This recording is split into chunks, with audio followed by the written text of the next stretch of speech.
Film diawali dengan kita melihat seorang pemburu membawa senjata di tengah hutan. Dalam scene ini ada seseorang yang sedang dalam bahaya. Entah kenapa dan siapa, saat ini kita belum mengetahuinya. Where is he? Scene berpindah, kita diperkenalkan dengan Carl Hardman, seorang kepala kepolisian di kota kecil bernama Stone Creek. Pagi itu dia terbangun di lantai sambil memegang segelas whisky. Dia mendapatkan panggilan dari kantor untuk segera ke kantor karena ada rapat dengan anak baru. Saat di perjalanan menuju kantor, Hardman membeli dulu kue untuk diberikan kepada Marge Foreman, petugas polisi di kantor. Foreman sedikit protes, dia bosan bekerja di bagian administrasi, ingin dipindahkan ke bagian lapangan, tapi Hardman tak peduli dengan permintaan itu. Hardman masuk ke kantor Trent Gilson, polisi baru yang akan bertugas di sini. Dulunya Trent bertugas di Hoover. Melihat kepolisian Stone Creek membutuhkan tenaga ekstra, dia berminat untuk bertugas di sini. Stone Creek memiliki ikatan emosional dengan Trent karena dulu ayahnya sering berburu di sini. Sorry to interrupt. No, thanks. Foreman datang mengatakan Brenda Cousins membuat laporan keluhan anaknya. Lisa tidak pulang semalaman. Brenda yang gak sabar langsung masuk ke ruangan mengatakan kepada Hardman secara langsung. Brenda mengira mungkin Lisa pergi dengan judi ke rumah Clayton. Lisa telah memblokir WhatsApp Brenda. Brenda khawatir Clayton membawa pengaruh buruk kepada Lisa karena Clayton dikenal sebagai pemabuk dan pemakai obat-obatan haram. Brenda meminta Hardman mengecek Clayton langsung. Come on, I'll give you the dime tour. Hardman bersama Trent sampai di rumah Clayton. Clayton bilang malah judi semalam tidak pulang dan bilang menginap di rumah Lisa. Oh iya, lupa ngasih tahu. Clayton ini saudaranya Judy. Hardman dan Trent langsung pergi lagi menuju sebuah rumah dengan halaman luas tanpa pengawasan ketat di dekat hutan. Rumah ini milik Adam. Adam dikenal memiliki masalah sering mengencani gadis-gadis di bawah umur. Hardman langsung mengatakan maksud tujuannya. Bertanya apakah Adam melihat Lisa dan Judy. Adam bilang memang semalam di sini diadakan pesta. Banyak orang datang dan Adam sendiri tidur cepat. Jadi nggak tahu Lisa atau Judy berada di sini. Hardman pun meminta memeriksa ke dalam, tapi Adam menolak karena Hardman datang tanpa surat geledah. Mau nggak mau, Hardman harus pergi. Saat di perjalanan, Hardman meminta Foreman untuk mengeluarkan laporan orang hilang, yaitu Lisa dan Judy. You hungry? I could eat. Evening, boys.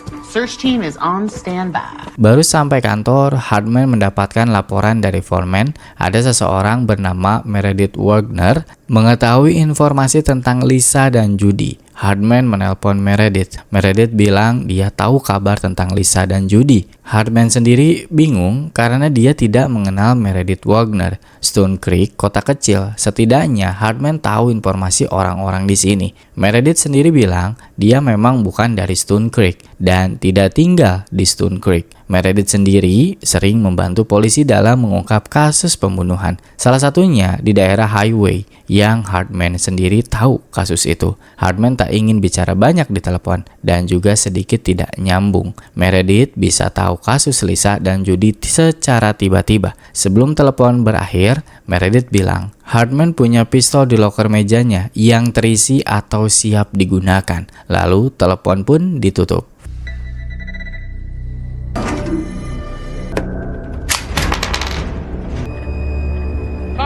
Foreman memanggil Hardman perihal email yang diterima dengan subjek urgent. Dalam email itu tertulis permohonan untuk membantu polisi dan sebuah artikel tentang psychic dikenal oleh kita sebagai cenayang atau indigo yang bisa membantu memecahkan kasus pembunuhan. Hardman meminta berita dan email itu dicetak dan diberikan kepadanya. Malamnya, Foreman sedang merayakan ulang tahun dirinya dengan minum-minum. Lalu Hardman bersama Trent datang. Foreman Foreman di sini mengenalkan Trent pada adiknya seorang pelayan bar bernama Beth. Meskipun berada di bar, Trent hanya memesan air putih saja. Saat mereka duduk bertiga, datanglah Donald Whittaker. Donald ini adalah seorang wali kota di Stone Creek yang memiliki hubungan tidak baik dengan polisi, lebih tepatnya dengan Hartman. Karena masa lalu mereka, Donald secara terang-terangan di hadapan Trent sebagai anak baru mengatakan kalau dirinya akan menutup departemen Carl Hartman.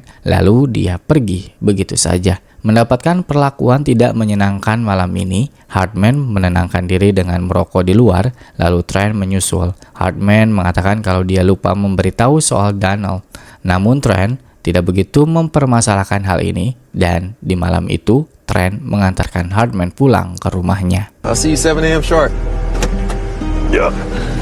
Pada malam harinya, kita melihat scene mimpi Hartman. Dalam mimpi terlihat Clayton, Donald, Adam, dan berita tentang cenayang. Dan di pagi harinya, Trent membangunkan Hartman. Hartman bingung kenapa Trent bisa masuk. Kata Trent, pintu rumah terbuka. Hal yang janggal juga terlihat. Tangan Hartman penuh dengan darah. Hartman sendiri juga bingung apa yang terjadi pada dirinya. Ia meminta waktu sebentar kepada Trent untuk membersihkan tangannya. Lalu Trent membawa kabar tentang Lisa dan Judy yang masih belum dapat informasi tentang mereka. Orang di kota menunggu Hartman bicara. Hartman membersihkan tangannya dari noda darah, lalu dia pergi ke kantor polisi bersama Trent. Dan seorang perempuan menghampiri. Dia ini adalah Meredith Wagner. Hartman lupa pernah bicara dengannya melalui telepon, sedangkan Trent mengenali siapa Meredith ini. Meredith datang jauh-jauh ke Stone Creek untuk menawarkan diri membantu kasus Lisa dan Judy. Namun Hartman menolak.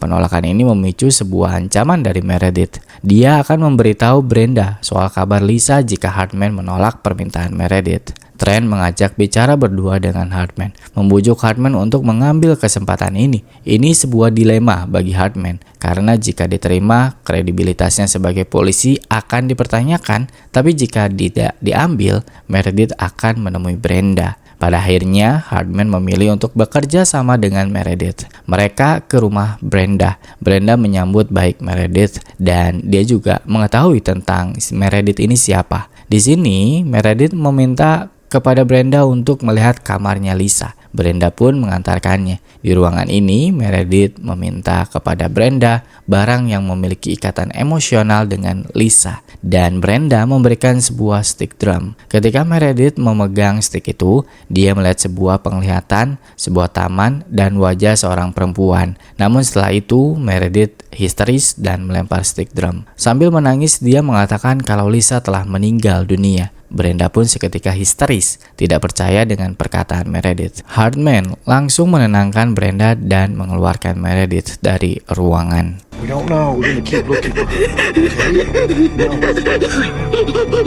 Meredith dan Hartman berdebat. Hartman tak terima dengan Meredith yang memberitahu kabar kematian kepada Brenda dengan cara seperti itu. Tapi memang mau gimana lagi, pihak keluarga berhak mengetahuinya. Dan Meredith pun mengatakan kalau dia tahu lokasi di mana Lisa berada. Meredith, Hartman, dan Trent pun pergi menuju lokasi mayat Lisa berada. Sampailah mereka di sebuah hutan dan menemukan Lisa yang tergeletak. Meredith meriksanya dan mengatakan Lisa tidak mengecat kukunya berwarna merah dan menggunakan lipstik warna merah. Tapi si pelaku yang melakukannya, mungkin warna merah ini memiliki sebuah arti. Pada malam harinya, Hartman membersihkan tetesan darah kemarin dan memeriksa bajunya. Ada sebuah jejak jari seseorang menempel di bajunya. Lalu panggilan telepon muncul, entah dari siapa dan membicarakan apa karena dalam scene ini tidak ada percakapan. Besoknya Hartman kembali bertugas dengan Trent dan juga Meredith. Mereka menemui Clayton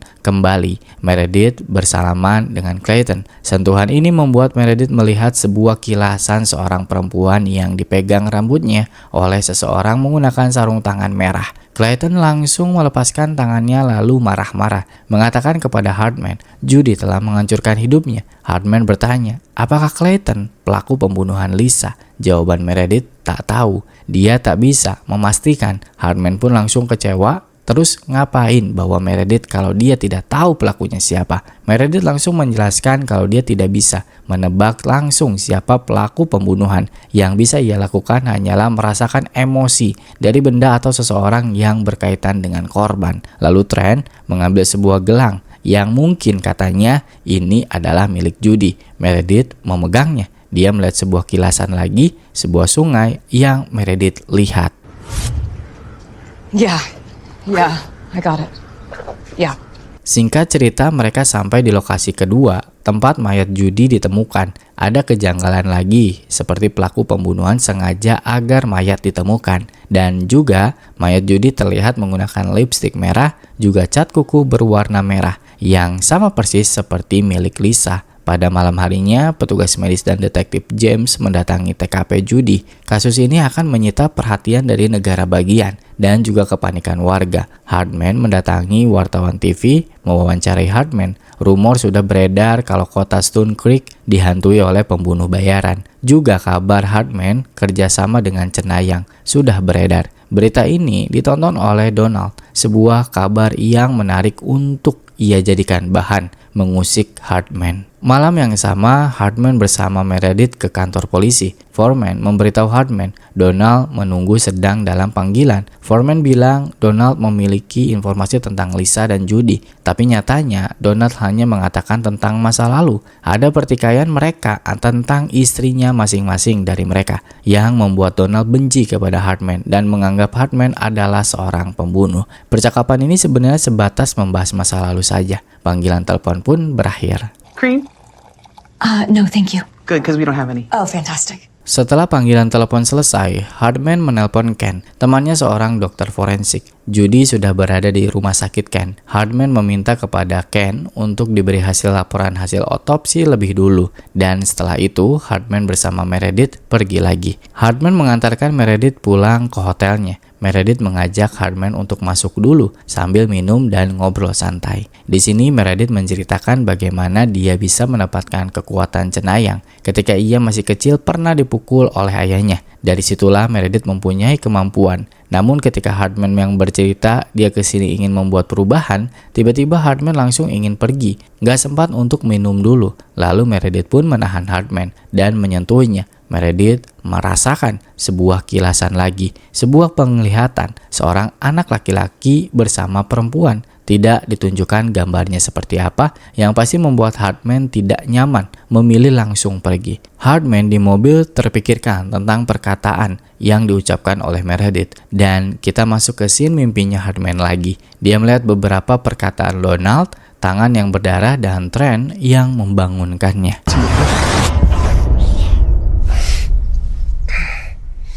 Hardman terbangun, dia mendapatkan kabar dari walkie-talkie. Telah ditemukan lagi mayat, kondisinya sama, lipstik merah, cat kuku merah, dan seorang gadis. Hardman pun langsung menuju lokasi. Saat di tengah perjalanan, ia melihat sesuatu mengambang di sungai. Ia pun langsung mendekat dan ternyata itu adalah sebuah manekin yang sama persis, lipstik merah, kuku merah, manekin menyerupai perempuan dan terikat. Lalu tiba-tiba suara semak-semak muncul, seorang bocil laki-laki muncul. Hardman membawa bocil itu ke lokasi TKP baru untuk dimintai keterangan. Sesampainya di lokasi, James sudah berada di sini. Mayat masih segar bernama Kim Snow, gadis dengan lipstik merah dan cat kuku merah. Hardman juga memberitahukan soal manekin yang ia temukan di jembatan Martin Point dan seorang bocil yang kini berada di mobil. Hardman meninggalkan TKP lalu muncullah tiba-tiba Meredith, mengatakan ingin tahu siapa nama korban karena sudah putus asa. Hardman memberitahunya.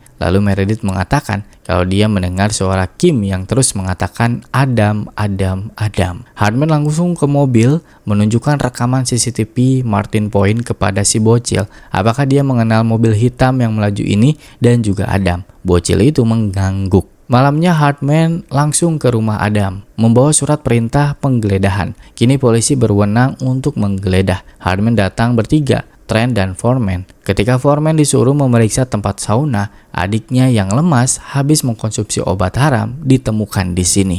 Beth? Beth? Hardman langsung menangkap Adam. Adam diinterogasi langsung. Dia bersama pengacaranya. Adam didakwa telah melakukan pengedaran narkoba dan memanipulasi TKP dengan menaruh manekin di Martin Point. Juga Adam tercatat melintas di Martin Point menggunakan mobilnya. Namun Adam mengelak dan membantah tuduhan itu. Singkat cerita, beberapa hari berlalu, Hardman pulang. James sedang menunggu di depan rumahnya. James mengabarkan kalau Adam telah dibebaskan tanpa jaminan karena Hardman ceroboh dan surat perintah Hardman dicabut. Karena saksi yaitu si bocil tidak bisa menguatkan tuduhan tentang Adam merekayasa TKP, yaitu tentang manekin. Kini status Hardman terancam dan akan dikeluarkan dari kepolisian. Keadaan malah berbalik melawan Hardman. Kota menganggap Hardman adalah pelaku di balik semua ini. Di malam itu, Hardman menelpon Ken untuk bertemu, lalu Hardman menggunting bekas darah di bajunya dan membawanya. Singkat cerita, Hardman bertemu dengan Ken. Ken menjelaskan hasil otopsi. Semua korban telah mengkonsumsi narkoba dengan dosis tinggi. Juga beberapa ada bekas luka percobaan bunuh diri, mungkin karena depresi atau sejenisnya. Namun bedanya pada lengan Kim ada bekas sengkraman dan DNA yang tertinggal di kuku yang belum Ken periksa. Lalu Hardman mengatakan maksud bertemu dengan Ken. Dia ingin Ken memeriksa DNA dari potongan baju milik Hardman di luar dari prosedur. Artinya secara diam-diam. Setelah itu, Hardman membakar baju polisi yang telah ia sobek tadi. Malam itu Hardman pergi nggak tahu kemana dan tidak dijelaskan lagi, dan tiba-tiba bertemu dengan foreman yang memberhentikan laju mobil Hardman. Dia bertanya mau kemana, tapi Hardman nggak ngejawab. Ini kalau diperhatiin pemainnya nggak ganti-ganti baju. Foreman merasa depresi perihal adiknya kemarin. Dia meminta bantuan kepada Hardman untuk melakukan sesuatu. Hardman bilang untuk temani Beth saja. Tapi Foreman menolak, merasa ingin berguna nggak mau diam aja di kantor. Foreman memohon untuk ditugaskan lebih berguna di lapangan. Jadinya Hardman pun menyuruh Foreman untuk mengawasi Adam saja. Dan dengan senang hati ia melakukannya. Besok paginya Hardman terbangun, dia melihat tongkat miliknya dan mayat Beth tergeletak di depan rumahnya. Juga polisi bersama James menuju rumah Hardman dan Hardman pun ditangkap karena ditemukan tongkat miliknya penuh dengan darah dan mayat Beth. Pengacara Hardman mengatakan kalau ini semua adalah jebakan. Sementara itu Foreman juga diinterogasi. Ia disalahkan karena tidak menjaga adiknya. Foreman bilang dia semalam melakukan pengawasan Adam dan itu menjadi masalah karena Foreman kini menyalahi aturan, bertindak sesuka hati tanpa surat penggeledahan atau surat izin bertugas. Selesai diinterogasi, dia dijemput oleh Trent dan Trent ingin tahu cerita dari sudut pandang Hardman. Dia bilang tidak pernah melukai seorang wanita, apalagi membunuh. Trent pun mempercayainya. Trent mengatakan Hardman ke rumahnya yang sekarang kondisinya sedang dalam pemeriksaan oleh tim forensik. Lalu Hardman menelpon tidak tahu ke siapa, keadaan panik langsung meminjam mobil petugas forensik. Hardman ternyata menuju hotelnya Meredith dan ketika ia sampai di depan kamarnya, pintu keadaan tidak terkunci dan di dalam sudah berantakan. Hardman langsung pergi lagi. Saat di jalan, ia mendapatkan telepon dari Ken. Ken mengabarkan hasil otopsi Kim. Telah ditemukan DNA Adam di kukunya Kim dan darah di bajunya Hardman adalah milik darahnya Lisa. Hardman sampai di bar mengambil shotgun milik temannya, langsung pergi ke rumah Adam. Dan setibanya di rumah Adam, Trent sudah lebih dulu berada di sini. Katanya dia mendapatkan panggilan telepon dari Meredith yang melihat mobil milik Adam. Hardman pun tanpa banyak basa-basi langsung masuk ke pekarangan rumah Adam bersama Trent. Adam sendiri nggak sadar karena dia sedang party sendirian, mendengarkan musik menggunakan headset. Saat Hardman masuk, dia mendengar suara rintihan perempuan dari basement dan itu adalah Meredith yang sedang diikat. Lalu setelah melepaskan ikatan tali Meredith, mereka mendengar suara mobil datang. Hardman langsung bergegas pergi, disusul oleh Trent bersama Meredith. Hardman menuju tempat Adam party dan dia melihat Marge. Foreman menembak Adam. Foreman melakukan ini karena ingin balas dendam kepada Adam dengan apa yang telah Adam lakukan kepada adiknya. Hardman menenangkan Foreman untuk menaruh senjatanya dan ia berjanji akan membuat kasus ini menghilang. Namun, yang terjadi malah Foreman menembak dirinya sendiri. Malamnya, Hardman pulang ke rumah, dia tidak bisa tidur sambil memegang shotgun. Lalu datanglah Meredith membawa sebotol minuman dan mengatakan ia ingin merayakan keberhasilan Hardman. Di sini, Hardman jadi meminum tidak seperti di hotel waktu lalu. Dan setelah itu, tiba-tiba Hardman sempoyongan lemas tak berdaya. Dan secara mengejutkan, tiba-tiba lagi Trent sudah duduk di kursi rumah Hardman, mengatakan semua rencana ini sempurna, meskipun ada sedikit kekacauan ketika Marge Foreman membunuh Adam. Meredith bersama Trent melakukan semua rencana ini. Trent di sini mengakui kalau dia membunuh Beth dengan sadis, yang seharusnya itu Hardman yang mati dengan cara seperti itu, dan yang lain tewas karena diracun seperti Hardman sekarang. Tapi saya sendiri sampai akhir film ini nggak tahu maksud dan tujuan Trent ini ngapain dan kenapa membunuh si Carl Hardman. Soalnya dalam dialog juga nggak dijelasin, banyak yang tiba-tiba dan juga tanpa penjelasan. Sumpah, saya mungkin lagi bingung ya, atau mungkin lagi capek, nggak tahu ya. Tapi sampai saya nonton lagi nih, bagian-bagian yang penting diulang-ulang, masih nggak nemuin maksud dari Trent ini tuh apa. Dan endingnya Trent membunuh Carl tuh apa, tujuannya tuh nggak tahu, nggak dijelasin dan nggak ngerti. Waduh, kalau kecewa mohon maaf, tapi mau gimana lagi? Ini ceritanya memang begitu. Film ini ratingnya 4.4. Jadi saya tuh pengen nulis sambil nonton filmnya. Setelah beberapa lembar menulis, baru menemukan anomali-anomali cerita ketika akan ending. Awalnya jujur, ini menarik loh premisnya. Di ending kok malah maksa begini. Menyesal sih enggak, cuma wah gimana gitu. Terpaksa di ending kan atau terpaksa diapakan, ini film tuh kayak nggak jelas gitu. Nggak tahu maksudnya kemana gitu. Saya harus upload video dan sudah di akhir bulan.